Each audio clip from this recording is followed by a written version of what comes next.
गांव के लइकन के मन में का उठेला? का उठेला हो? दिखे मैक्सी में पूरा तोहार छलकौआ। अच्छा, दिखे मैक्सी में पूरा तोहार छलकौआ। अरे जानवर सेंट हई महकौआ।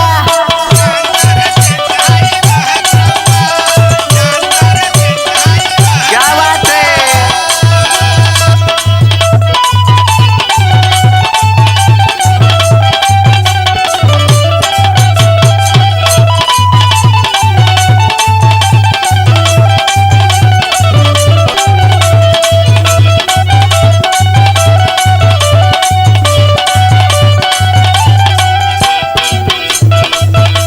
अच्छा ते कौन कहेला?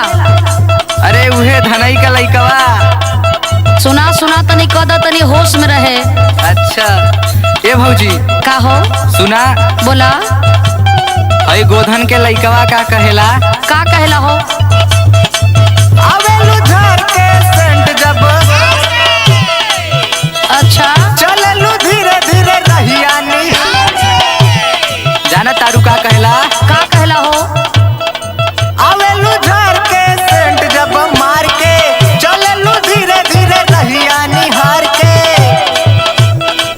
बुढ़वो देखेला अपना फरे फारे केतना लइका बसलाई न मारे।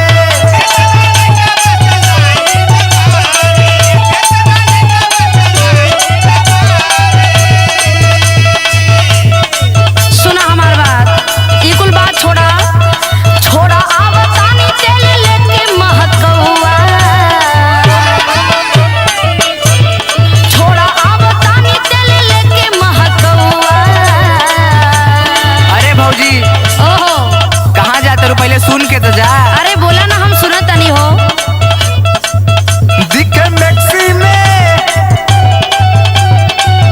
दिखे मैक्सी में पूरा तोहर छलकौआ। जान मारे सेंट हई महकौआ।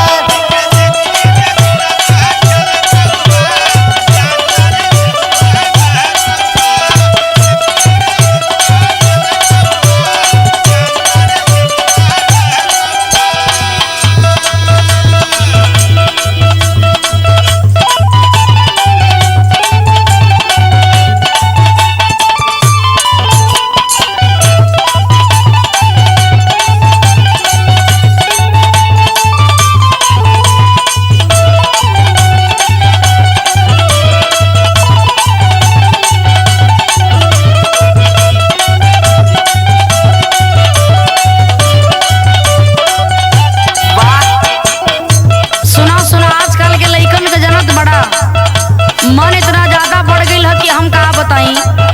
अरे तब तू जब मैक्सी पहन के चलबू त लइका का बुढ़वो ढेंगला जाई। हाँ तो लइकन बुढ़वन के चक्कर में पड़ब तो हमार फैशन अधूरा रह जाई, बुझला? सुना, बोला। चलल कर तू रहिया सम बट खराब ई जमाना बा। चलल कर तू रहिया संभार के बट खराब ई जमाना बाजार के। ऐसे लागेलू तू 16 बरस के तोरा के देख सब रहे तरस के।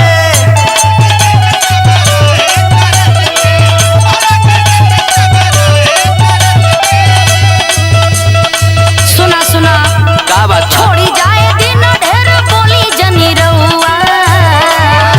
अच्छा अच्छा, छोड़ी जाए दिन ढेर बोली जनी रउआ। अरे त जा मत, सुन के तो